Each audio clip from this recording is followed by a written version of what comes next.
Channel पे स्वागत है। आज हम लोग difference between mass and weight पढ़ेंगे, मतलब द्रव्यमान और भार में अंतर क्या होता है। पिछले क्लास में हम द्रव्यमान और भार का डिफिनीशन पढ़े थे। अच्छा, भार निकालने का, वेट निकालने का एक फार्मूला होता है m/g। भार बराबर होता है द्रव्यमान गुणे गुरुत्वीय त्वरण। वेट बराबर होता है mass into gravitational acceleration. W=m/g। m क्या है? द्रव्यमान है। g क्या है? गुरुत्वीय त्वरण है। तो भार निकालने का ये फार्मूला है W=weight mass into gravitational acceleration. बोले तो भार बराबर द्रव्यमान गुणे गुरुत्वीय त्वरण। तो आइए डिफरेंस समझते हैं। मास इज ए स्केलर क्वांटिटी। जो द्रव्यमान है वह एक स्केलर क्वांटिटी है, मतलब अदिश राशि। इसको बताने के लिए दिशा बताने की कोई ज़रूरत नहीं है। मास is a scalar quantity. Scalar quantity क्या है, वेक्टर क्वांटिटी क्या है, ये पहले चैप्टर मैंने कराया है, वहाँ देख लेंगे।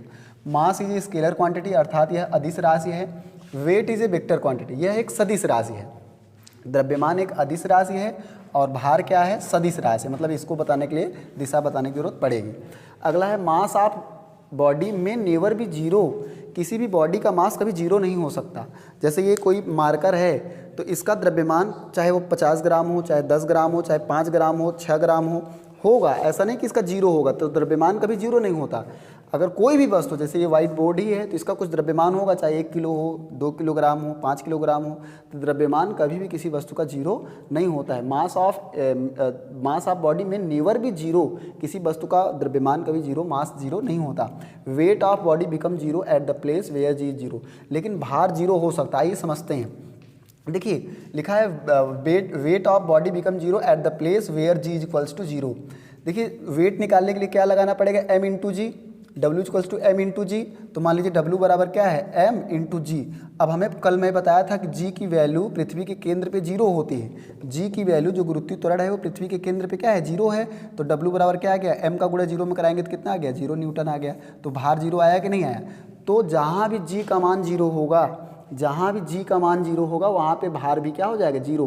तो यहाँ पे मैंने क्या सीखा कि द्रव्यमान कभी जीरो नहीं हो सकता, जबकि भार जीरो हो सकता है। और भार कब जीरो होगा? जब ये g की वैल्यू जीरो होगी। चूँकि भार निकालने के लिए चाहिए m/g, तो g का मान जीरो हो गया। तो जीरो हो गया तो भार भी क्या आया? जीरो। और ये g का मान जीरो कहाँ होता है? पृथ्वी के केंद्र पे। पृथ्वी के केंद्र पे मैंने बताया था कल कि g का मान जीरो होता है। द्रव्यमान it's SI unit is kilogram. जो द्रव्यमान की यूनिट होती है, द्रव्यमान का मात्रक होता है, वह किलोग्राम होता है। और इधर भार में देखिए it's SI unit is Newton. भार का मात्रक क्या होता है? न्यूटन होता है। इसका मात्रक होता है क्या? किलोग्राम। द्रव्यमान का मात्रक किलोग्राम। और भार कोई आपसे पूछे तो किलोग्राम, जैसे हम लोग कहते हैं हमारा भार कितना है, तो हम बोल देते हैं 50 किलो। गलत है, वो हमारा द्रव्यमान है, वो हमारा मास है, वो भार नहीं है। ये गलती आप नहीं करेंगे, वो हमारा द्रव्यमान है। अभी मैं बताऊंगा भार कैसे निकलेगा। तो भार का जो वेट का यूनिट होता है वो न्यूटन होता है। मास of body does not change with place. किसी बॉडी का मास को जगह बदलने के साथ चेंज नहीं। कहने का मतलब ये है कि जैसे इस मार्कर का द्रव्यमान यहाँ 2 किलो है, तो ऊपर छत पे रख दे तब भी 2 किलो रहेगा। अगर मान लीजिए इस मार्कर का द्रव्यमान 50 ग्राम है, तो हम इसको कहीं चंद्रमा पे लेके चले जाए, कहीं चले जाए, जगह बदल जाएगा, लेकिन इसका मास चेंज नहीं होगा। मास of body does not change with place. जगह बदलने के साथ किसी वस्तु का द्रव्यमान, जैसे आप 50 किलो के हैं तो छत पे चले गए तो ऐसा नहीं कि 55 किलो के हो जाएंगे, या नीचे चले गए गड्ढा खोद के ज़मीन के अंदर चले गए तो ऐसा नहीं कि 50 से 45 हो गए। तो किसी बॉडी का मास जगह बदलने के साथ नहीं। Mass of body does not change with place. जगह बदलने के साथ किसी का द्रव्यमान नहीं बदलता।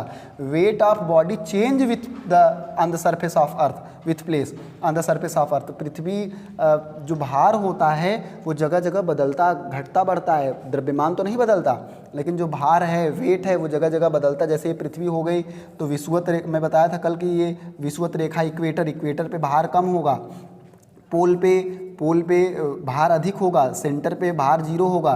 तो जगह जगह पृथ्वी पे जो हमारा भार है वो बदलता रहता है। ध्यान से केवल एक बात सुनिए, जहाँ जहाँ जी का मान बदलेगा वहाँ वहाँ भार भी बदलेगा। तो हमने कल बताया था हमने कि जो ये विषुवत रेखा है, विषुवत रेखा पे जी का मान कम होता है, तो विषुवत रेखा पे हमारा भार भी कम होगा। क्योंकि भार निकालने के लिए हमें द्रव्यमान और गुरुत्वीय त्वरण जी की ज़रूरत पड़ेगी। तो जो जो चेंजिंग जी के मान में आएगा वही चेंजिंग भार में भी आएगा। तो विषुवत रेखा पे जी का भार हमारा कम होगा। ध्रुव पे, उत्तरी ध्रुव दक्षिणी ध्रुव पे भार कम होगा, अधिक होगा। यहाँ पे सॉरी माफ़ करिएगा, यहाँ उत्तरी ध्रुव दक्षिणी ध्रुव पे भार अधिक होगा। पृथ्वी के केंद्र पे भार जीरो होगा।